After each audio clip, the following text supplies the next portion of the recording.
Good morning. Happy Sabbath. I wish I could be with you today, but my sinuses have been draining and I've got some kind of infection, and you just don't want to get what I've got. So I'm going to go ahead and stay home. I've pre-recorded this. I hope that you enjoy the study as much as I have in preparing for it. Also, before I start, I wanted to thank several people who have been gracious and encouraging to me this week. I've gotten a few texts, a couple of phone calls, an email or two, and even a basket just saying encouraging things. And I really appreciate it. Thank you so much. Well, let's go ahead and dive in to our Bible study today. When you think about the response people have to crises, there's usually two major responses. When somebody comes up to you to criticize something, to challenge you, we call it being put on the defensive. There's usually either a flight response, like let me run away from conflict, or a fight response, let me push through conflict and make sure I get my way. And when we're looking at the stories in the Bible, we get a little example of that here or there. Like for instance, when Elijah, he had done this amazing thing on Mount Carmel. The people had turned to him. The Baal and Ashtoreth priests and priestesses were killed. Not all of them, actually, but he comes running down the mountain with the rain ahead of the king's chariot, ends up sitting beside the gate of the city, and he hears a message that the queen, who's the priestess of Ashtoreth, wanted him dead. And after all this faithful service to God, he runs away in fear. Now, God was merciful, and I'm really glad that he was. But I wonder what would have happened if Elijah hadn't run away, if his response to a crisis wasn't fearful fleeing. Is it possible that Jezebel's influence would have been curtailed earlier? Could maybe Naboth have lived and his vineyard not been stolen? Is it possible that future kings of Israel would have been servants of God because Elijah had stayed? Honestly, we don't know. And we can't know what would have happened if Elijah had been faithful. But I look at that experience and I realize running away in fear is not the right response to crisis. And then you have the opposite response to crisis, and that's the fighting, the defense. And some people, Christians throughout the years, have stood up to defend themselves. And it doesn't always go well, at least for God's perspective. Think about what it looks like when Christians stand up violently to defend what they believe is true. I mean, how often has that ever been a demonstration of God's character? It hasn't. And in fact, what it usually demonstrates is something quite the opposite. Anytime we use force, we end up copying the kingdom of Satan, not the kingdom of God. Or what about protesting? Is that trying to force the will of government to make policies in favor of our convictions? It sounds like a good idea, but is it really? Is that the way God's people are supposed to respond to things? Now, we've been studying the book of Daniel. And in this series of Daniel's story, we found that God exiled Israel for their benefit. He was punishing them, but his goal was to draw them to him through this exile. And Daniel ends up being a faithful young man, and he's got a few faithful friends as well. And in the first story, we find Daniel and his friends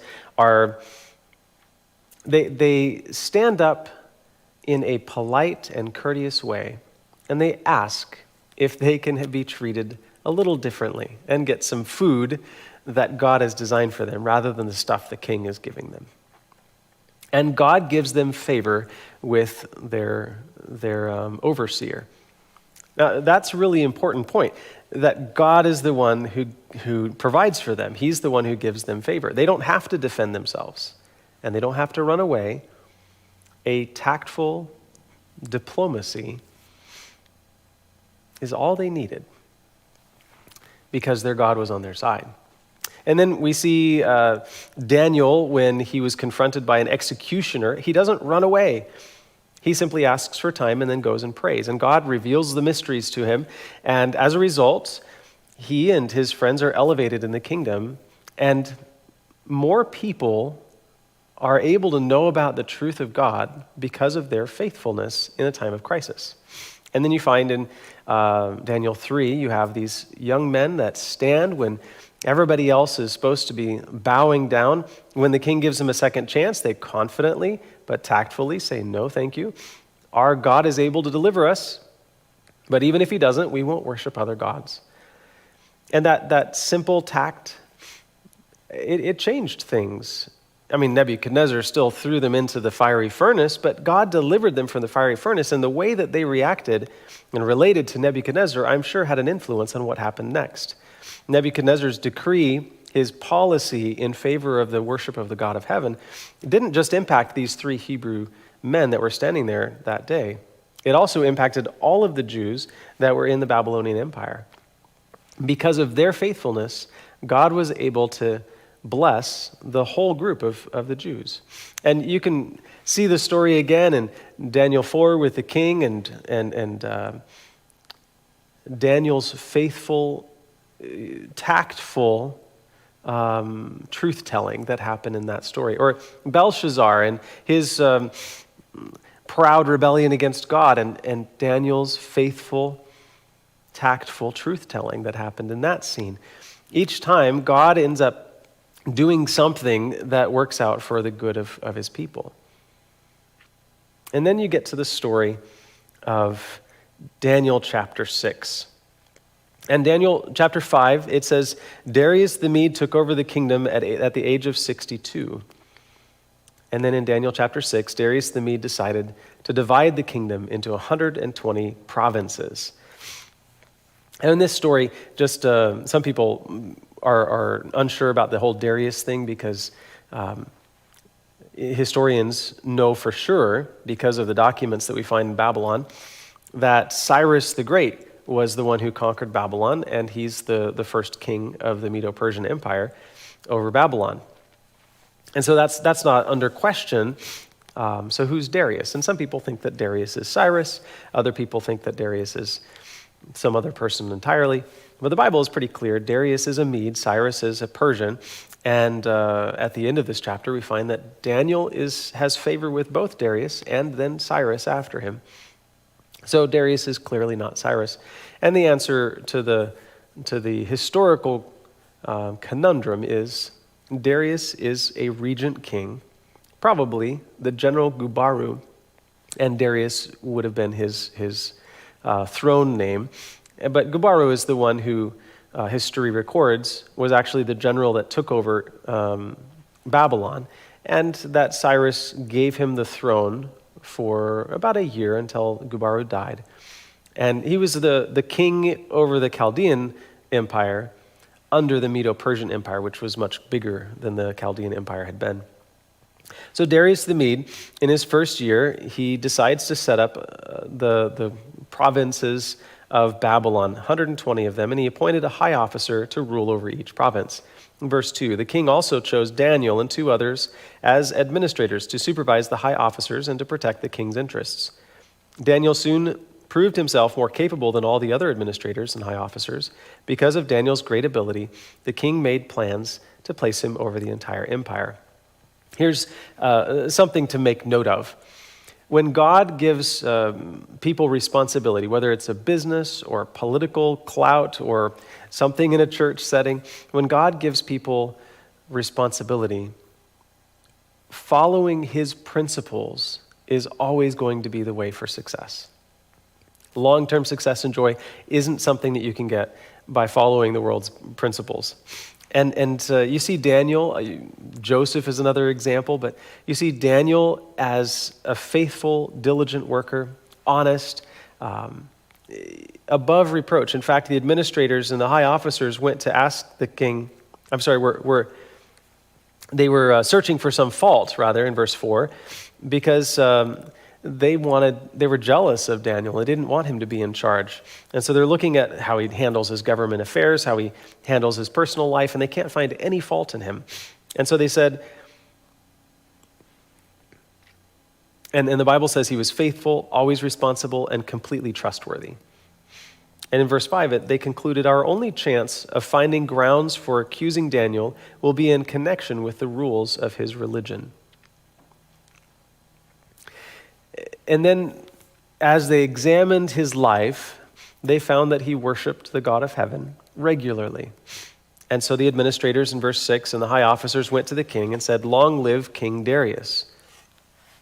We are all in agreement, we administrators, officials, high officers, advisors, and governors, but the king should make a law that will be strictly enforced. Give orders that for the next 30 days, any person who prays to anyone, divine or human, except to you, your majesty, will be thrown into the den of lions. Sign the law so that it can't be changed. So the king signed the law. This little story gives us a picture into the kinds of conspiracies that Satan really likes to do. And there's the end time implications in this particular conspiracy. Because think about how it's designed. You've got a faithful servant of God, or in other cases, groups of faithful servants of God. And then you've got people that are jealous or angry, and Satan stirs that up inside them, and he gets them to try to do things that will force or harm God's people.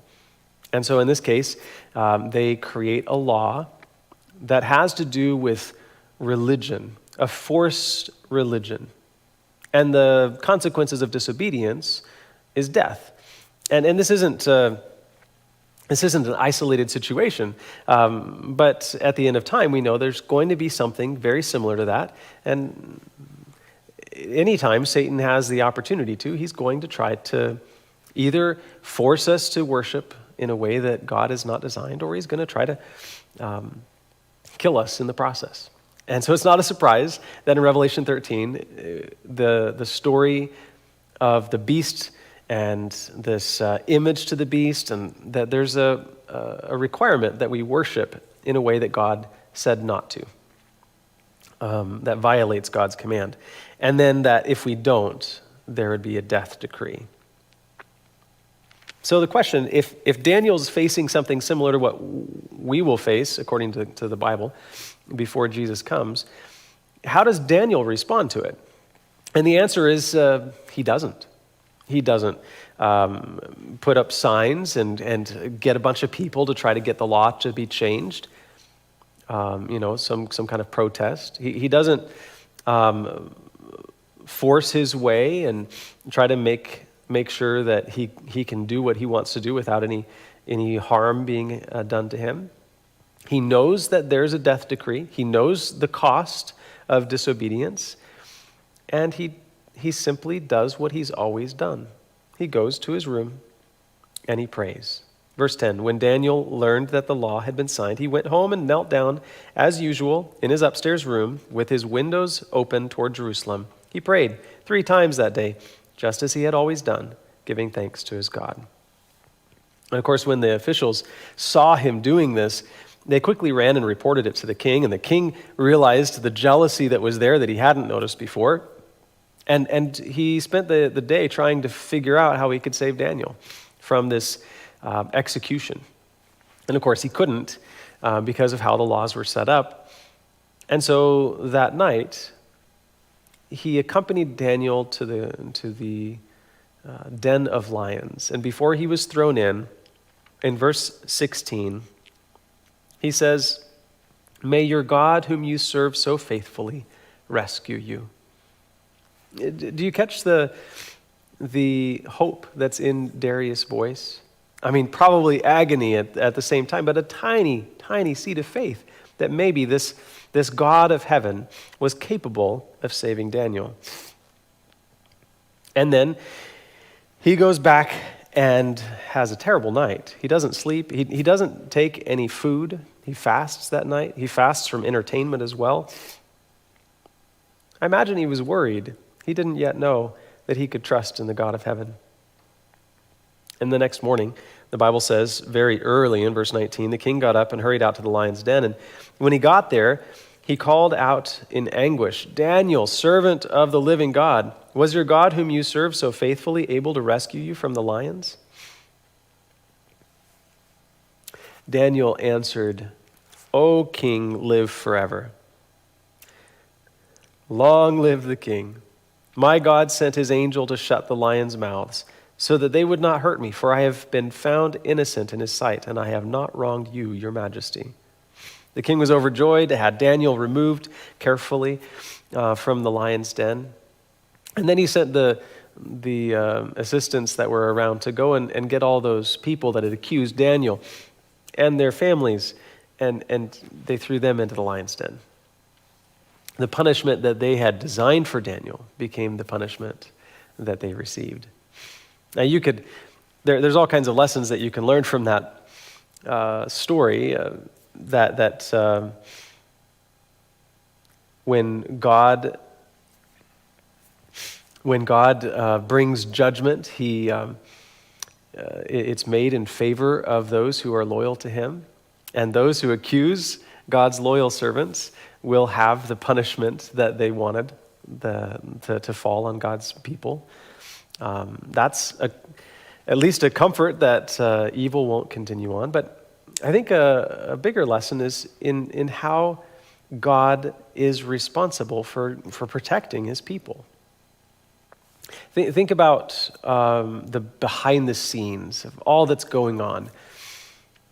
When Daniel and the people of Israel came to Babylon in exile, God had promised through Jeremiah and Isaiah that they would not be there forever. There was a 70-year period, Jeremiah said. And Cyrus was prophesied by Isaiah to be the deliverer. And you find at key moments, because of the faithfulness of the three Hebrew worthies, we call them, when they stood when everybody else was bowing to the idols, a proclamation was made that made it easier for Israel to live in Babylon, a recognition of the worship of their God officially, so that they could worship without ridicule and without legal problems. But then things kind of got hot for them with Belshazzar, and he was defying God. Well, God removed him, and he brought in the new guy. Well, Cyrus, but it was really Darius under the King Cyrus. And Cyrus maybe didn't even really know much about the Israelites at the time. They were just a people that Babylon had conquered. But when the experience happened with Daniel under King Darius, it was clear to everybody that the God of heaven had rescued Daniel. And Darius, in verses 25, 26, and 27, he says this: "The King Darius sent this message to the people of every race and nation and language throughout the world." So you know that Cyrus saw this message too. "Peace and prosperity to you. I decree that everyone throughout my kingdom should tremble with fear before the God of Daniel. For he is the living God, and he will endure forever. His kingdom will never be destroyed, and his rule will never end. He rescues and saves his people. He performs miraculous signs and wonders in the heavens and on the earth. He has rescued Daniel from the power of the lions." At every stage of the transition in the Babylonian government, God is working to protect his people. And even when Satan conspires to destroy God's people, God is able to turn that around and use it for his glory. I imagine that because of Daniel's faithfulness, his calm, diplomatic, tactful, truth-telling, honest ways, when he was rescued from the lion's den, he was elevated, not just politically, but his influence spiritually was elevated in the kingdom. And this man, Darius, begins to have a faith in God. So not only is God protecting the interests of his people behind the scenes, but in these stories, in these crises, God is drawing the hearts of these pagan kings to him. Nebuchadnezzar, now Darius. He tried with Belshazzar, but Belshazzar rebelled. And then because Darius dies, Cyrus comes into Babylon and has to do some hands-on work there with the Babylonian part of his kingdom. And now Daniel has a place where Cyrus would recognize him and he would have influence. And my guess is that Daniel spent some time reading the Isaiah scroll to Cyrus and showing him how God had predicted that him, by name, that he would be the one that would deliver Israel. And that year, 538, is let go, not just allowed to leave, but sent out with resources to rebuild the temple. You see, God is the God who governs in the affairs of men. We don't need to worry when we stand before tribunals or kings, rulers of this world, because we are kneeling before the ruler of the universe.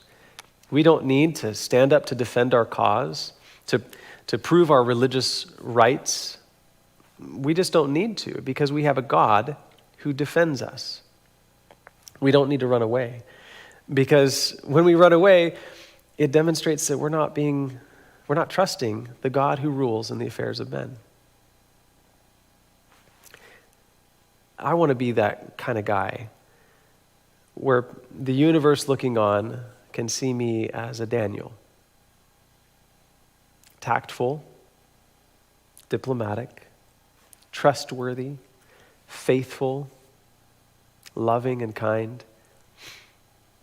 I want to be a Daniel that God can use at pivotal moments of this earth's history to do things that he can use to glorify his name and his kingdom. I mean, I think that all of us can stand in that position of Daniel, but probably we won't have books written about us, and maybe we won't ever know the impact of our faithfulness. But I know that when we're faithful like Daniel, that God will be faithful like he was to Daniel. And that our lives will make an impact for his kingdom as a result.